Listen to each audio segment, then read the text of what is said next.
Сәлем достар, біз бүгін пряник әзірлейтін боламыз. Видеоңызға лайк басып, пікір қалдырып кетіңіздер.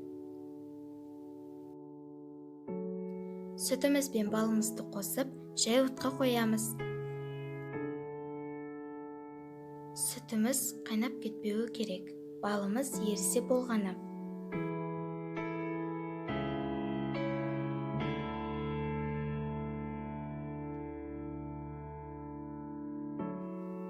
Бір ыдысқа ұнымызды електен өткізіп аламыз.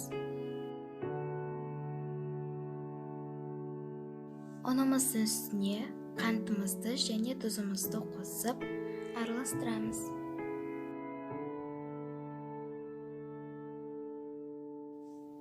Үстіне сүтімізді құйып араластырамыз.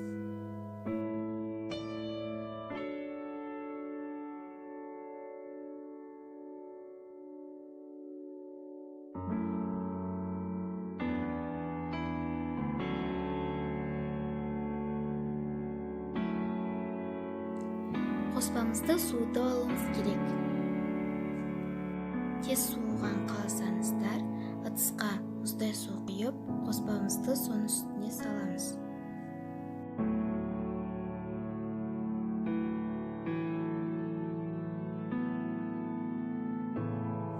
Суып болған соң май, қопсытқыш, сода қосып араластырамыз. Араластырып болғаннан кейін ұнымызды сәл-сәлден саламыз.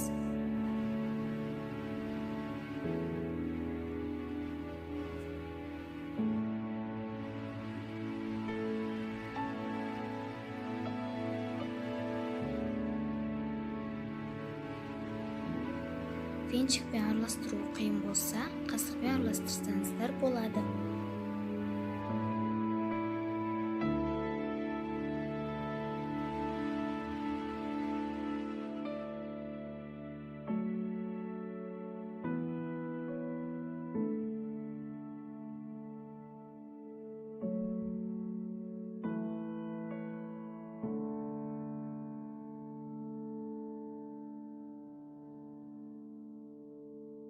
Бөліп алып, қамыр жаятын боламыз.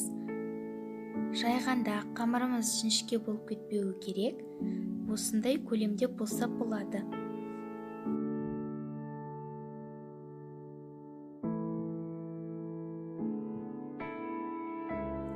Әртүрлі формалармен бөліп алатын боламыз. Менде дөңгелек формасы. Пряниктерімізді 180 градуста қызып тұрған пешімізге саламыз. Енді біз глазур дайындаймыз.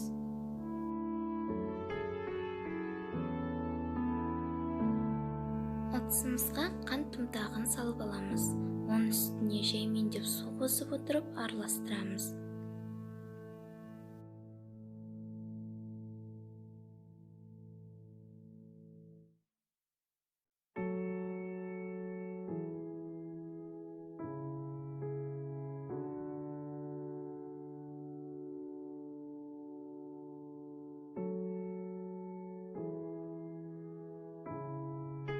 Мінекей, светі осындай ақтау болуы керек.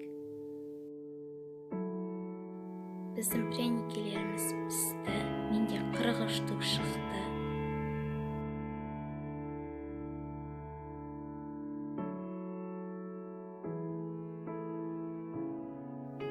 Суыған кезде жаңағы глазурымызды бетіне жағатын боламыз.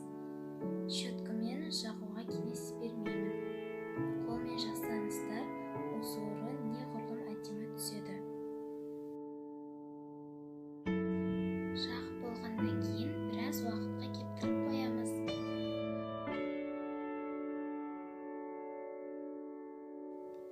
Біздің пряниктеріміз дайын болды. Өте жұмсақ. Рецепті өте қарапайым заттардан тұрады.